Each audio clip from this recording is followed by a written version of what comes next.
Hi everyone, स्वागत है आप सभी का टीचिंग कोर्स के इस लर्निंग प्लेटफॉर्म पर। आई होप आप सभी लोग अच्छे होंगे। सो यहाँ पर आपकी एस्टेट की क्लासेस चली हुई है और मैंने जो रिसेंट आपकी सीडीपी की वीडियो करवाई है वो आपका जीन पियाजे की कॉग्निटिव डेवलपमेंट थ्योरी कराई है। और जो सीडीपी हम लोग पढ़ रहे हैं वो हम ऐसे पढ़ रहे हैं कि आपका कॉन्सेप्ट के साथ साथ सेपरेट वीडियो में आपको प्रैक्टिस क्वेश्चंस दे रही हूँ। तो आज जो है जीन पियाजे की थ्योरी के टॉप प्रैक्टिस क्वेश्चंस करेंगे। इन क्वेश्चंस को करके आपकी जो कंटेंट पार्ट है उसका रिवीजन भी हो जाएगा। ठीक है, तो एक एक शब्द मैं जो यहाँ पर आपको बताऊंगी, थोड़ी एडिशनल इन्फॉर्मेशन भी दूंगी, तो वो एक एक चीज़ आप अपने नोट्स के साथ ज़रूर ऐड कर लेंगे। और जो भी मुझसे नोट्स परचेज़ करेंगे, जो मैं आपको अवेलेबल करा दूंगी जैसे आपका नोटिफिकेशन आएगा, तो उसके साथ साथ मैं आपको ये क्वेश्चंस की पीडीएफ भी अवेलेबल करा दूंगी विद आंसर्स। ठीक है, जो भी नोट्स वगैरह लेंगे। तो अभी जिनके पास इनफ टाइम है उनको नोट्स लेने की ज़रूरत नहीं है, आप अपना बस नोट्स बनाते रहिए और क्वेश्चन आंसर्स करते रहिए, इतना ही आपको करना है। स्टार्ट करते हैं अपने क्वेश्चन नंबर 1 के साथ। और मुझे एंड में ज़रूर बताना आपने जब मेरे से कंटेंट पढ़ा था तो उसके बाद आपके यहाँ पर कितने मार्क्स बन रहे हैं। अगर आपने अच्छे से पढ़ा मतलब आपके यहाँ पर अच्छे नंबर आने चाहिए। चलिए क्वेश्चन नंबर 1 को देखते हैं। अगर जो भी पहली बार इस वीडियो को देख रहा है तो आप इसको पहले ना देखना, पहले आप सीडीपी की वीडियो देखना जिसके अंदर मैंने आपको, और जो प्लेलिस्ट का लिंक है वो इस वीडियो के डिस्क्रिप्शन में, हर वीडियो के डिस्क्रिप्शन में रहता है हर प्लेलिस्ट का लिंक। ठीक है, तो वो सभी आपको मिल जाएगा। तो पहले आप कंटेंट वाला पार्ट देखना, उसके बाद आप इस प्रैक्टिस वीडियो को देखेंगे। ठीक है, चलिए। जीन पियाजे developed and proposed his theories of cognitive development during the, Jean पियाजे ने अपनी ये संज्ञानात्मक विकास का जो सिद्धांत दिया था उसका उसका उन्होंने कब दिया था, मतलब आपको आप यहाँ पर ईयर बताना है। ठीक है, किस ईयर के दौरान दिया था। तो लेट 1700 में, यानी कि 1700 के बिल्कुल एंड में, अर्ली टू मिड 1880 में, या फिर लेट 1880 में, या फिर मिड 1900 में। तो किस में दिया था? तो इसका जो करेक्ट आंसर है वो आपका ऑप्शन नंबर डी होगा। मुझे थोड़ा पॉज कर लेना, या फिर मैं इसका ना प्रीमियर लगा दूंगी इस वीडियो में, फिर आप लाइव भी इसको देख सकते हो। ठीक है, तो आप जल्दी जल्दी अपने आंसर भी करते जाना। इसको पक्का से मैं प्रीमियर लगा दूंगी इस वीडियो में। तो इसका आंसर जो आएगा ऑप्शन नंबर डी आएगा। थोड़ी एडिशनल इन्फॉर्मेशन दूंगी। इन्होंने जो अपनी थ्योरी दी थी वो 1936 में दी थी। इनका जन्म हुआ था 1896 में, और इनका जो डेथ हुई है वो ये 1980 में। ठीक है, तो इनका जो कार्यकाल कह रही हूँ, जो इनका जीवन काल रहा है वो 84 वर्षों का रहा है। और इन 84 वर्षों में इन्होंने अपना जो योगदान है वो काफ़ी हद तक दिया है। और इसलिए हम इनकी इस थ्योरी को पढ़ते हैं, कॉग्निटिव डेवलपमेंट की थ्योरी को पढ़ते हैं। चाहे कोई भी एग्जाम हो, यहाँ से आपको क्वेश्चन ज़रूर पूछा जाता है। तो आपको ये ध्यान में रखना है, 1936 में इन्होंने अपनी इस थ्योरी को दिया था। 1980 में इनकी डेथ हो गई थी। ये एक स्विस साइकोलॉजिस्ट थे, स्विट्जरलैंड बोर्ड साइकोलॉजिस्ट थे। इनका इंटरेस्ट बायोलॉजी में था। ठीक है, आप ये भी ध्यान में रखेंगे। अच्छा, इस थ्योरी को और किस किस नाम से जाना जाता है ये भी आपसे पूछा जाता है। तो अगर आपको कंटेंट में नहीं इंक्लूड किया गया था तो यहाँ से आप, मैंने कहा था आपको एडिशनल इन्फॉर्मेशन आपको ज़रूर मिलेगी।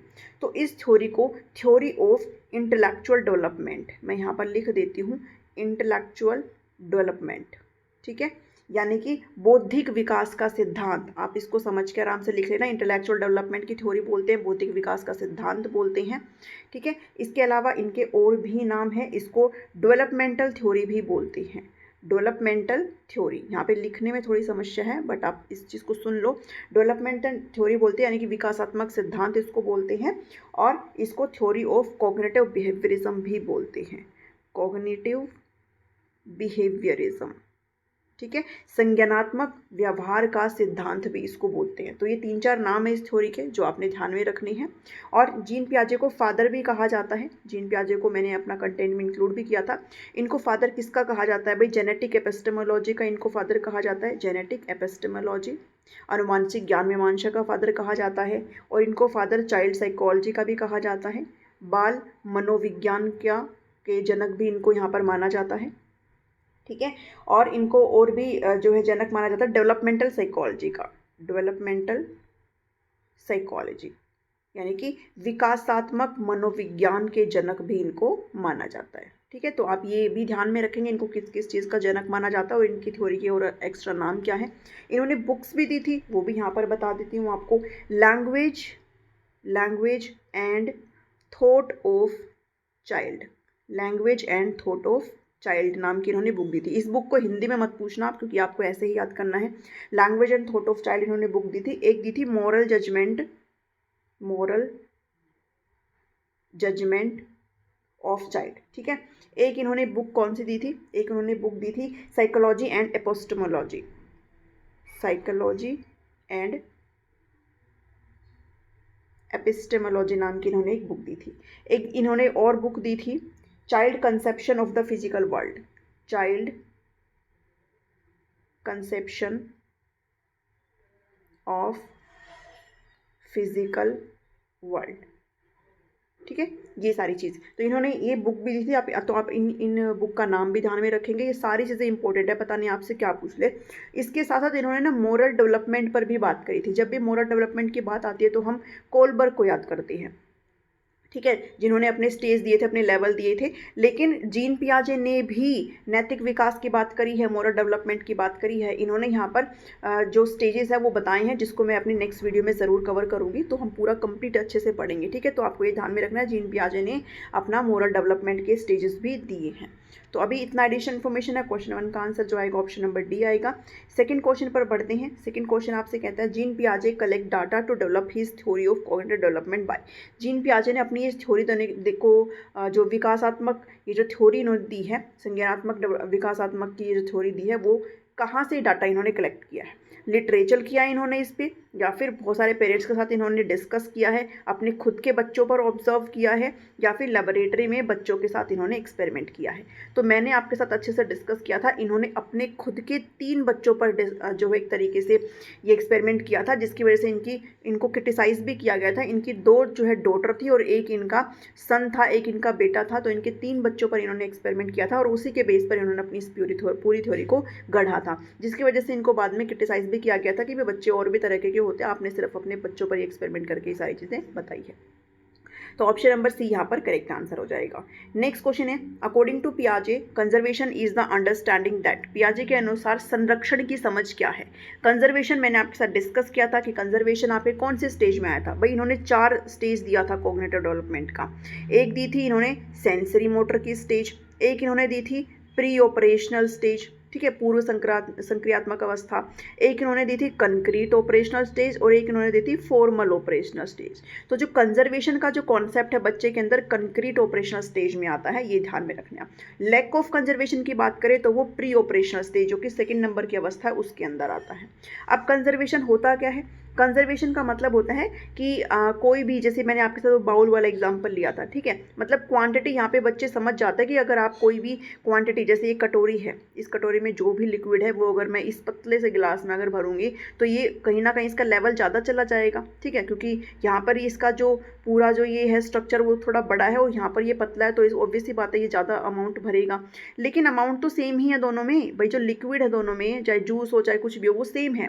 तो इस चीज़ को समझ जाते हैं बच्चे कंक्रीट ऑपरेशन स्टेज में। यही कंजर्वेशन का कॉन्सेप्ट होता है कि बच्चे यहाँ पर समझ जाते हैं, भले ही मैं इस कटोरी के पानी को चाहे किसी थाली में डाल दूँ, चाहे किसी दूसरे प्लेट में डाल दूँ, चाहे किसी ग्लास में डाल दूँ, अमाउंट सेम ही रहेगा। ऐसा नहीं है कि वो बड़ा लेवल दिख रहा है तो वो ज़्यादा अमाउंट इसका हो जाएगा, ठीक है। तो ये कंजर्वेशन का कॉन्सेप्ट है। तो इसके अकॉर्डिंग क्या कह रहा है कि object continue to exist even when they are out of sight. ये तो ऑब्जेक्ट परमानेंस वाली चीज़ें हैं, ठीक है, ये ऑप्शन तो नहीं है, क्योंकि कंजर्वेशन का मतलब तो क्या होता है कि आपकी जो क्वांटिटी है वो सेम है, जबकि ये जो ऑप्शन कह रहा है वो ऑब्जेक्ट परमानेंस की बात कर रहा है, जो कि सेंसरी मोटर स्टेज के अंदर आती है। Physical characteristics of object remains the same even when their appearance changes. ये बिल्कुल सही है, ठीक है, यहाँ पर क्या है, ये बिल्कुल सही है कि फिजिकल वस्तुओं का स्वरूप बदलने पर भी उनकी भौतिक विशेषताएं वही रहती है, यही आपका कंजर्वेशन है, ठीक है। ये भी नहीं है, और ऑब्जेक्ट्स कैन बी क्लासिफाइड, ये भी नहीं है, बल्कि आपका ऑप्शन नंबर बी यहाँ पर बिल्कुल करेक्ट हो जाता है। नेक्स्ट क्वेश्चन है क्वेश्चन नंबर 4। अकॉर्डिंग टू पियाजे the incorporation of new information into the existing schema is called. पियाजे के अनुसार मौजूदा योजनाओं में नई जानकारी को शामिल करने को क्या कहा जाता है? ये मैंने बहुत अच्छे से एग्जाम्पल के साथ आपको डिस्कस किया था। इन्होंने कुछ टर्म दी है जिसके अंदर इन्होंने अडेप्टेशन के बारे में बात करी है, ठीक है। अडेप्टेशन का मतलब क्या होता है? अनुकूलन। जब हम अपने आप को एनवायरनमेंट के साथ ढाल लेते हैं तो वो अडेप्टेशन कहलाता है। एक इन्होंने असिमिलेशन की बात करी है, एक इन्होंने अकोमोडेशन की बात करी है, और एक इन्होंने इक्विब्रेशन की बात करी है, और साथ साथ इन्होंने स्कीमा की भी बात करी है, ठीक है। ये सारे कॉन्सेप्ट मैंने आपको अच्छे तरीके से समझाए थे, सारी चीज़ें एक दूसरे से लिंक होती हैं। इसमें भी थोड़ा आपको बताते हुए चलूँगी कि जो स्कीमा होता है मतलब आपका प्रायर कुछ स्ट्रक्चर होता है ज्ञान का आपके दिमाग में पहले से। जो जीन पियाजे वो ये कहते हैं कि बच्चे जो है जन्मजात खाली दिमाग से नहीं पैदा होते, उनके अंदर एक स्ट्रक्चर पहले से होता है, और वो जो ज्ञान का स्ट्रक्चर उनके अंदर है वो हेल्प करता है उनको एनवायरनमेंट एनवायरनमेंट से कोई भी इन्फॉर्मेशन को रिसीव करने में। तो वो स्कीमा है, मतलब किसी भी चीज़ के बारे में हमारे दिमाग में ऑलरेडी कोई ना कोई स्ट्रक्चर बना हुआ है, तब जा कर के हम अपने एनवायरनमेंट से चीज़ों को ग्रहण करते हैं, तो वो स्कीमा होता है। अब जब आपका एग्जिस्टिंग स्कीमा के अंदर हम जब कोई नई इन्फॉर्मेशन लाते हैं तो उसे असिमिलेशन बोलते हैं। क्या बोलते हैं? असिमिलेशन बोलते हैं। और जब हम नई इन्फॉर्मेशन के साथ अपने एग्जिस्टिंग स्कीमा को चेंज कर देते हैं, अगर कहीं पर चेंज की बात आए, कहीं पर मॉडिफाई की बात आए, तो फिर क्या होता है? फिर आपका अकोमोडेशन होता है। तो इस क्वेश्चन के अकॉर्डिंग आपका क्या आ जाएगा? डी ऑप्शन करेक्ट हो जाएगा। यहाँ पर असिमिलेशन हो जाएगा क्योंकि हम लोग नई इन्फॉर्मेशन एग्जिस्टिंग स्कीमा के अंदर ऐड कर रहे हैं। हमने कहीं भी मॉडिफाई की बात नहीं करी, हमने कहीं भी चेंज की बात नहीं करी स्कीमा के अंदर, ठीक है। अगर चेंज करते तो फिर अकोमोडेशन हो जाता, इसलिए यहाँ पर ऑप्शन नंबर डी करेक्ट हो जाता है। और इक्विलिब्रेशन का मतलब होता है कि आप संतुलन बैठा लें, ठीक है। कि अगर कोई भी स्कीमा आपका हिला है तो आप उस चीज़ को अगर बैलेंस कर लेते हैं तो वो आपका कैसे करेंगे? असिमिलेशन, या तो असिमिलेशन करेंगे या फिर आप क्या करेंगे? अकोमोडेशन करेंगे। तो इन दोनों के बीच में बैलेंस करना ही क्या कहलाता है? इक्विलिब्रेशन कहलाता है, ठीक है। नेक्स्ट क्वेश्चन है, क्वेश्चन नंबर 5 कहता है Sohan likes to explore his grandparents house through touch. Sohan को अपने जो ग्रैंड पेरेंट्स हैं, जो उसके दादा दादी हैं, उनके घर का को एक्सप्लोर करना अच्छा लगता है टच करके। One day he touches a hot iron, उसने गलती से एक गर्म प्रेस को टच किया और उसका हाथ बर्न कर गया, जल गया। सोहन ने लर्न किया कि कुछ ऑब्जेक्ट हैं जो कि सेफ होते हैं टच करने में, लेकिन हॉट आयरन को टच करना गलती हो सकती है, इससे आपका हाथ जल सकता है। अकॉर्डिंग टू पियाजे ये किसका एग्जाम्पल है? ये किसका एग्जाम्पल है भाई? असिमिलेशन का है, अकोमोडेशन का है, नेगेटिव रीइंफोर्समेंट है या फिर पॉजिटिव? तो देखो रीइंफोर्समेंट के बारे में तो हम इसमें बात ही नहीं करते हैं, ठीक है। अब यहाँ पर या तो असिमिलेशन हो सकता है या फिर अकोमोडेशन हो सकता है। तो अब उसका स्कीमा था कि क्या कर रहा था वो? अपने जो ग्रैंड पेरेंट्स है उसके हाउस को एक्सप्लोर कर रहा था। बट यहाँ पे उसने क्या किया? उसने थोड़ा सा चेंज बिठाया कि ठीक है टच करना अच्छी बात है, लेकिन आप हर चीज़ को टच करना सेफ नहीं है। अगर आप गर्म चीज़ों को टच करेंगे तो आपका हाथ जल जाएगा। तो उसने अपना जो एग्जिस्टिंग नॉलेज है उसके अंदर थोड़ा सा मॉडिफिकेशन किया है कि नेक्स्ट टाइम मुझे अवेयर रहना है कि मुझे ऐसी चीज़ों को टच करना है जो मेरे को नुकसान ना पहुंचाए और ऐसी चीज़ों को टच नहीं करना जो मेरे को नुकसान पहुंचाए। तो यहाँ पर असिमिलेशन ना होकर के बल्कि क्या हो रहा है? अकोमोडेशन हो रहा है, ठीक है। वो अपने स्कीमा में चेंज लेकर के आ रहा है कि नेक्स्ट टाइम मैं इस चीज़ का ध्यान रखूंगा। बी ऑप्शन करेक्ट हो गया। नेक्स्ट क्वेश्चन पर बढ़ते हैं। अकॉर्डिंग टू पियाजे during the first sensory motor sub stage infants behaviours are. पियाजे के अनुसार पहला जो सेंसरी मोटर का स्टेज होता है, इन्फेंट्स का कैसा व्यवहार रहता है? भाई जो सेंसरी मोटर अवस्था होती है वो 0 से 2 वर्ष की अवस्था रहती है, ठीक है। और इस अवस्था के अंदर बच्चा बिल्कुल ही टोटली अपने पेरेंट्स पर जो है एक तरीके से डिपेंड रहते हैं। तो यहाँ पर कह रहे हैं कि सबसे पहली स्टेज में जो बच्चा है भाई, इसके भी सब स्टेजेस होते हैं, ठीक है। तो इसमें भी जो सबसे छोटा यानी कि स्टार्टिंग में ही जब बच्चा है 0 से 3 महीने का, 4 महीने का, 6 महीने का लगा लो, इसमें जो बच्चे का व्यवहार है वो कैसा रहेगा? क्या उसका व्यवहार रिफ्लेक्सिव रहेगा, मालअडेप्टिव रहेगा, अनचेंजिंग रहेगा या फिर रीइंफोर्स रहेगा? तो रीइंफोर्स तो आप इतने छोटे से बच्चों को कैसे ही कर देंगे, है ना। रीइंफोर्स तो नहीं हो सकता, इतना छोटा सा बच्चा रीइंफोर्स कैसे हो जाएगा? तो ये तो नहीं हो सकता है। इसका जो करेक्ट आंसर होगा, अनचेंजिंग भी नहीं होगा, मालअडेप्टिव भी नहीं होगा, बल्कि कैसा होगा? रिफ्लेक्सिव होगा। यानी कि यहाँ पर जो बच्चे का बिहेवियर रहता है वो बिल्कुल कुछ भी सोच समझ के नहीं करता है, उसको पता नहीं है कुछ भी बाहरी दुनिया में क्या, वो उसका एक इमीडिएट बिहेवियर वो करता है, मतलब कुछ भी उसका अनकॉन्शियस होता है, वो इतना ज़्यादा उसमें सोचता नहीं है। जैसे अपनी उंगली को मुंह में देना, कोई भी चीज़ है उसको निप्पल समझ के उसको चबा लेना या फिर चूसने की कोशिश करना, तो वो कैसा बिहेवियर शो करता है? वो रिफ्लेक्सिव बिहेवियर शो करता है, ठीक है, इस स्टेज के अंदर। तो ऑप्शन नंबर 1 यहाँ पर करेक्ट हो जाएगा, ए ऑप्शन। नेक्स्ट क्वेश्चन पर पढ़ते हैं। कोई क्वेश्चन समझ में ना आए तो कमेंट में लिख देना। When Rashmi was 5 months old, she looked at a toy train, but when her view of the train was blocked, she did not search for it. Now that she is 9 months old, she does not search for it, reflecting her development of. She does search for it, reflecting her development of. वो कह रहा है कि रश्मि जो है 5 महीने की है, उसके रास्ते में अगर कोई टॉय ट्रेन आई है और अगर उसके रास्ते को ब्लॉक कर दिया जाता है, यानी कि उस टॉय ट्रेन को हटा दिया जाता है, तो फिर वो उसको नहीं ढूंढती है। लेकिन अब वो 9 महीने की हो गई है, अब वो ढूंढना स्टार्ट कर देती है कि कोई टॉय ट्रेन थी, अब वो कहाँ चली गई, आगे चली गई, पीछे चली गई, कहाँ चली गई, तो अब वो ढूंढना स्टार्ट कर देती है।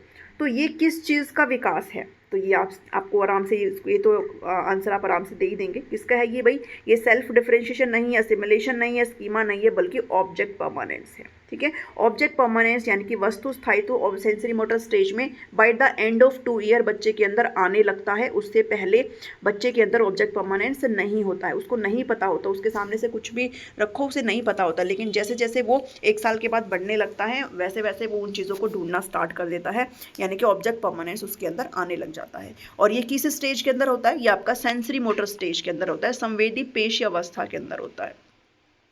नेक्स्ट क्वेश्चन है, while talking to his grandmother on the phone, अपनी दादी से फ़ोन पर बात करते हुए समर्थ कहता है, सडनली एक्सक्लेम करता है, मतलब शाउट आउट करता है कि ओ उस खूबसूरत फूल को देखो, look at the beautiful flower. When his grandmother ask him to describe, वो अपने दादी से फ़ोन पे बात करते हुए कहता है कि दादी देखो वो कितना सुंदर फूल है। तो उसकी दादी उसको कहती है और अच्छे से बताओ मुझे, आप क्या उसके बारे में वर्णन करने को कहती है और अच्छे से डिस्क्राइब करने को कहती है। तो समर्थ कहता है कि वहाँ देखो देखो वहाँ पर है, राइट देयर। तो ग्रैंड माँ मतलब दादी वहाँ पर देखो, बिल्कुल वहाँ है। अब दादी थोड़ी ना फ़ोन में से देख लेगी। He finally gets frustrated and disconnect the phone, वो बिल्कुल फ्रस्ट्रेट हो चुका है, निराश हो जाता है और फ़ोन को काट देता है। ये किसका एग्जाम्पल है? अब देखो सिंपल सी अगर बात बताऊं तो वो बच्चा है और वो अपनी दादी को फ़ोन कर कह रहा है कि दादी देखो कितना सुंदर फूल है। अब दादी फ़ोन पे से कैसे देख लेगी? वो थोड़ा सा उसके साथ बात करने से रिलेटेड, समझने से रिलेटेड उसको बोलती है कि बेटा थोड़ा और बताओ मुझे क्या बोल रहे हो। लेकिन समर्थ कहता है कि नहीं आप वहाँ देखो देखो, क्योंकि वो बच्चा, उसको पता नहीं है। और फिर बाद में वो परेशान हो जाता है क्योंकि वो सेम चीज़ रिपीट करता रहता है और दादी कहती है मुझे बताओ तो सही, मुझे बताओ तो सही। और वो इतना फ्रस्ट्रेट हो जाता है कि वो अपनी कॉल को कट कर देता है। जीन पियाजे के अकॉर्डिंग ये किसका एग्जाम्पल है? ये सेंट्रेशन का एग्जाम्पल है, ईगो सेंट्रिज्म का है, इंट्यूटिव थॉट का एग्जाम्पल है, या फिर सिंबॉलिक फंक्शन का एग्जाम्पल है। तो देखो उसने यहाँ पर सेंट्रेशन का मतलब होता है जब आप एक ही एस्पेक्ट पर फोकस कर पाते हो, दूसरे एस्पेक्ट पर आप फोकस नहीं कर सकते हो, तो वो सेंट्रेशन होता है। इसका जो करेक्ट आंसर आएगा वो ईगो सेंट्रिज्म आएगा, यानी कि अहम केंद्रण इसका करेक्ट आंसर आ जाएगा। ईगो सेंट्रिज्म का मतलब होता है कि बच्चा यहाँ पर कहीं ना कहीं ऐसे सोचता है कि जो बड़े लोग हैं उनका भी पॉइंट ऑफ व्यू ऐसा ही होना चाहिए जैसे मेरा पॉइंट ऑफ व्यू है। यहाँ पर समर्थ को लगता है ईगो सेंट्रिज्म स्टेज के अंदर, ये प्री ऑपरेशनल स्टेज के अंदर आता है जिसके अंदर ईगो सेंट्रिज्म होता है। इसमें समर्थ ये सोच रहा है कि मैं अगर देख पा रहा हूँ तो दादी क्यों नहीं देख पा रही, उसको इतना नहीं पता कि दादी वहां से कैसे देख लेगी। वो ईगो सेंट्रिज्म में है, उनको ये लगता है कि मैं ही सही हूँ, बाकी सब क्या है, गलत है। यानी कि वो दूसरे के पॉइंट ऑफ व्यू को भी अपने साथ लिंकअप करते करके हुए चलते हैं कि अगर मैं देख सकता हूँ तो दादी भी देख सकती है। तो ये किसके अंदर आता है? ईगो सेंट्रिज्म के अंदर आता है। ठीक है। इंट्यूटिव थॉट भी आपका इसके अंदर प्री ऑपरेशनल स्टेज के अंदर ही आता है, intuitive thought pre operational stage के अंदर ही आता है। और जो आपका सिंबॉलिक फंक्शन है ये भी आपका प्री ऑपरेशनल स्टेज के अंदर ही आता है। दोनों में थोड़ा सा फर्क है। जो आपका सिंबॉलिक स्टेज होती है ना, वो आपकी जो प्री ऑपरेशनल स्टेज है, प्री ऑपरेशनल स्टेज भी आपकी 2 से 7 वर्ष की होती है। तो 2 से 4 वर्ष की तो आपकी सिंबॉलिक स्टेज होती है और इंट्यूटिव स्टेज होती है 4 से 7 वर्ष की। यानी कि अब बच्चा यहाँ पर क्वेश्चन करने लग जाता है। इंट्यूटिव थॉट का मतलब होता है बच्चा अब क्वेश्चनिंग करने लग जाता है इस स्टेज में कि अगर कुछ भी हो रहा है तो क्यों हो रहा है। मतलब वो हर चीज़ में लॉजिक घुसाने की कोशिश करता है, वो हर चीज़ में क्वेश्चनिंग करने की कोशिश करता है, तो वो इंट्यूटिव थॉट होता है। हालांकि उसकी रीजनिंग जो करने की क्षमता है वो मैच्योर नहीं है, वो इतना अच्छे तरीके से तर्क नहीं दे सकता, बट वो कोशिश करता है। तो वो स्टेज कौन सी होती है? वो इंट्यूटिव स्टेज होती है और ये प्री ऑपरेशनल स्टेज की होती है। ठीक है, तो थोड़ा एडिशनल है ये चीज़ें। बी ऑप्शन इसका करेक्ट आंसर आ जाएगा।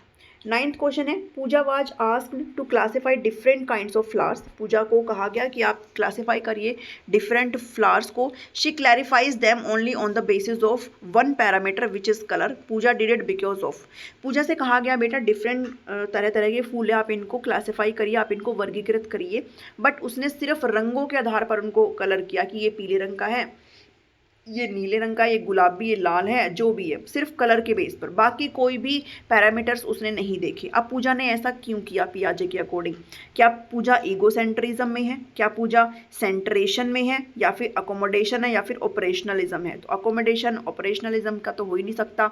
और ईगो सेंट्रिज्म का तो मतलब होता है जब आप एक ही एस्पेक्ट को देखते हो, आप किसी दूसरे का एस्पेक्ट अपने से लिंक करते हुए चलते हो, जब आप दूसरों की थिंकिंग को भी अपने साथ लिंक करते हुए चलते हो, वो आपका ईगो सेंट्रिज्म, मतलब अपने आप को सही मानना।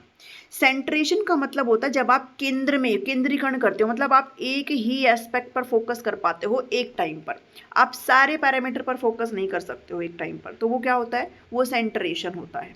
ठीक है, तो पूजा यहाँ पर सिर्फ कलर के बेस पर क्लासिफाई कर रही है, यानी कि वो सिर्फ एक ही एस्पेक्ट पर फोकस कर पा रही है, वो दूसरों पर तो जा ही नहीं पा रही, तो वो सेंट्रेशन के अंदर आता है। ठीक है, तो इसलिए ऑप्शन नंबर बी यहाँ पर करेक्ट हो जाता है। नेक्स्ट क्वेश्चन कहता है अकॉर्डिंग टू पियाजे dash is a concept of framework that organize and interpret information. पियाजे के अकॉर्डिंग ये एक अवधारणा या रूपरेखा है जो जानकारी को व्यवस्थित और व्याख्या करती है, इंटरप्रेट करती है। मेमोरी है, ऑर्गेनाइजर है, स्कीमा है या फिर इमेज है। तो बहुत ही सीधी सी बात है कि आपका जो फ्रेमवर्क होता है, जो आपके माइंड में है, जो आपके माइंड में जन्मजात है, जो स्कीमा आप होता है वो आपके माइंड में जन्मजात होता है, वो आपका इनबिल्ड कैपेसिटी होती है। इसके बेस पर आप किसी भी इंफॉर्मेशन को अपने एनवायरनमेंट से एक्वायर करते हो। ठीक है, आपके माइंड में कोई ना कोई स्कीमा होता है। तो ये क्या है, वो कॉन्सेप्ट जो फ्रेमवर्क है वो क्या कहलाता है, वो ऑप्शन नंबर 3 यानी कि स्कीमा होता है। नेक्स्ट क्वेश्चन पर बढ़ते हैं। अकॉर्डिंग टू पियाजे थ्योरी चिल्ड्रन लर्न बाय। पियाजे के सिद्धांत के अनुसार बच्चे कैसे सीखते हैं? मेमोराइजेशन से सीखते हैं, भाई जानकारी को याद करके सीखते हैं, तो ये तो नहीं, कभी नहीं कहा पियाजे ने। या फिर scaffolding provided by more able members of the society. Scaffolding की बात पियाजे नहीं करते हैं, ये वाइगोत्स्की साहब करते हैं, जिन्होंने सोशल कल्चर थ्योरी दी है, जो हम आगे पढ़ेंगे। तो ये तो बात पियाजे नहीं करते हैं। उसके बाद प्रोसेसेस ऑफ अडेप्टेशन, अनुकूलन की प्रक्रिया से सीखते हैं। या फिर अप्रोप्रिएट, अगर आपको कोई पुरस्कार वगैरह दिया जा रहा है तो आप अपने व्यवहार को चेंज करके करते हैं। तो रीइंफोर्समेंट की बात भी यहाँ पर नहीं होती है, कोई भी पुरस्कार की बात नहीं होती है, बल्कि हम अपने एनवायरनमेंट में अडेप्ट करते हुए यानी अनुकूलन की प्रक्रिया से सीखते हैं। ठीक है, जब आप अपने आप को ढाल लेते हो एनवायरनमेंट के अकॉर्डिंग तो अडेप्टेशन होता है। और अडेप्टेशन के भी आपके 2 स्टेप होते हैं। एक होता है असिमिलेशन, जिसको आत्मसातीकरण बोलते हैं, और एक होता है अकोमोडेशन। ठीक है, तो ये दोनों आपने ध्यान में रखना है। तो ये चीज़ें, ये जो कॉन्सेप्ट है ना, बहुत इंपॉर्टेंट है। तो 11 का जो ऑप्शन नंबर सी है वो करेक्ट हो जाएगा। आपने अगर कंटेंट अच्छे से पढ़ा है ना, तो ये सारे क्वेश्चन आप बना सकते हो, और ऐसे ही क्वेश्चन आएंगे, कुछ अलग से नहीं उठ के आएंगे। The cognitive ability that comes in pre operational period is. कौन सा संज्ञानात्मक जो एबिलिटी है, क्षमता है, वो आपकी प्री ऑपरेशनल पीरियड में आती है। प्री ऑपरेशनल पीरियड आपका कौन सा होता है भाई? आपकी सेकेंड स्टेज होती है, जो कि 2 से 7 वर्ष की होती है। ठीक है, कंक्रीट ऑपरेशनल स्टेज आपकी 7 से 11 वर्ष की होती है, और फॉर्मल ऑपरेशनल स्टेज आपकी 11 प्लस की होती है, और 0 से 2 आपकी सेंसरी मोटर स्टेज होती है। ठीक है, तो cognitive ability that comes in pre operational stage के अंदर कौन सी एबिलिटी आती है? तो हाइपोथेटिकल डिडक्टिव थिंकिंग तो आपकी सबसे एंड में आती है ना, ये तो सबसे एंड में आती है, तो फॉर्मल ऑपरेशनल स्टेज में आती है। Ability for abstract thinking, abstract thinking भी आपकी कहाँ आती है भाई? ये भी फॉर्मल स्टेज के अंदर आती है। और ability to take others opinion, ये भी आपकी कब? बाद में आती है, ये आपकी इसके अंदर नहीं आती प्री ऑपरेशनल में। जबकि ability of goal directed behaviour, लक्ष्य निर्धारित व्यवहार की जो क्षमता है, वो आपका प्री ऑपरेशनल स्टेज के अंदर आता है। एक चीज़ एडिशनल है, इसमें ध्यान में रखना, कभी भी गोल डायरेक्टेड बिहेवियर की बात करते हैं ना, तो हम हमेशा सेंसरी मोटर अवस्था को मार्क करते हैं। संवेदीय पेशी अवस्था में आपका जो बिहेवियर है बच्चा, वो गोल डायरेक्टेड करता है। जैसे ही बच्चा 8-9 महीने का होता है, उसके बाद वो गोल डायरेक्टेड बिहेवियर करना स्टार्ट कर देता है। बट इसमें सेंसरी मोटर है नहीं, इसलिए हम इस चीज़ को मार्क करेंगे। गोल डायरेक्टर बिहेवियर किस में जाएगा? वो आपका प्री ऑपरेशनल स्टेज में जाएगा। ठीक है, अदरवाइज अगर आपका ऑप्शन सेंसरी मोटर स्टेज हो इसमें, तो फिर आप उसे ही मार्क करेंगे। ठीक है, तो इस चीज़ को नोट डाउन करिएगा। यहाँ पर मैंने लिखा भी है कि जो सेंसरी मोटर स्टेज है वो बेसिक स्टेज होती है गोल डायरेक्टेड बिहेवियर की, that starts after 8 month of age, 8 महीने से स्टार्ट हो जाती है। बट यहाँ पर सेंसरी मोटर स्टेज नहीं है ऑप्शन में, इसलिए हम प्री ऑपरेशनल स्टेज के साथ जाएंगे।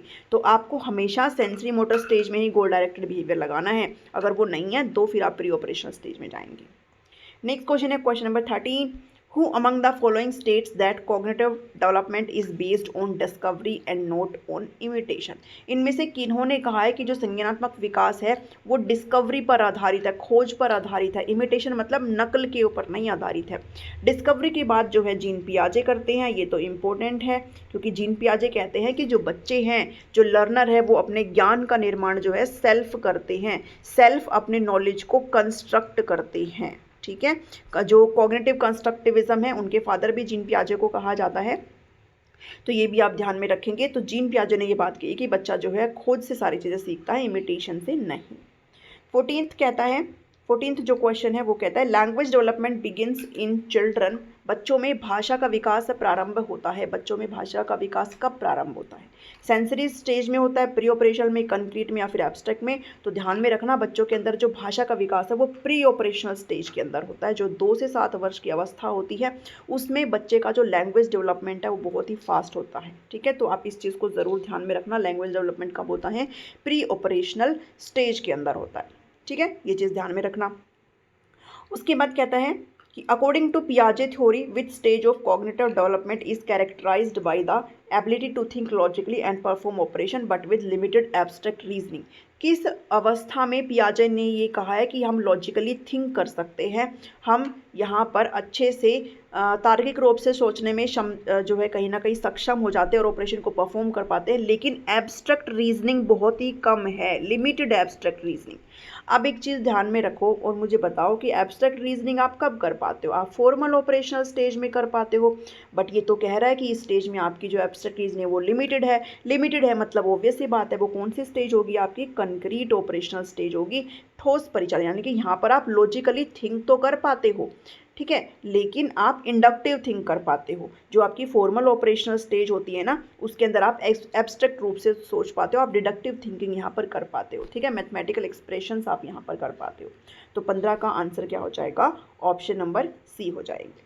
ठीक है, तो ये कुछ क्वेश्चंस थे, ये आपके मैंने आंसर्स भी इंक्लूड कर दिए हैं। जो भी यहाँ पर नोट्स को परचेज़ करेंगे, जो कि मिनिमम अमाउंट में आपको मिल जाएंगे, जैसे नोटिफिकेशन आएगा या फिर जल्दी आपको मैं प्रोवाइड कर दूँगी, तो फिर उनके साथ आपको ये प्रैक्टिस क्वेश्चंस भी मिलेंगे, साथ में इनके आंसर्स भी आपको मिल जाएंगे। कितने आए आपके मार्क्स, कैसा रहा आपका ये सीरीज़, मुझे ज़रूर बताना। एक चीज़ और ध्यान में रखना कि मैंने प्लेलिस्ट जो है वो सेपरेट बनाई हुई है। CDP की कंप्लीट HTET CDP नाम से एक अलग प्लेलिस्ट है और आपका प्रैक्टिस CDP प्रैक्टिस करके एक अलग से प्लेलिस्ट है, दोनों का लिंक मिल जाएगा डिस्क्रिप्शन में। HTET से रिलेटेड जितने भी प्लेलिस्ट बनाए हैं ना, सबका लिंक इस वीडियो के डिस्क्रिप्शन में मिल जाएगा। और ये जो प्रैक्टिस के क्वेश्चन है वो मैं दोनों ही प्लेलिस्ट में ऐड कर रही हूँ। ठीक है, कई बार कुछ कैंडिडेट मैंने ऐसे देखे हैं जो ढूंढना नहीं चाहते हैं, बस मैसेज करते हैं, तो उनके लिए मैंने और ईजी बना दिया कि आपका ये जो प्रैक्टिस क्वेश्चन के जो वीडियोज़ है वो आपको दोनों ही प्लेलिस्ट में देखने को मिल जाएंगे। ठीक है, वीडियो पसंद आए तो भी ज़रूर लाइक करिए, लाइक करना बनता है। अगर आपको सच में अच्छा लग रहा है शेयर करिए अपने सभी ग्रुप्स में, ताकि सभी लोग जुड़ सके। यहाँ पर हम HTET की फ्री प्रिपरेशन कर रहे हैं। और सब्सक्राइब कर लीजिए टीचिंग गोल्स को। मिलती हूँ नेक्स्ट वीडियो में। Thank you, thanks for watching me.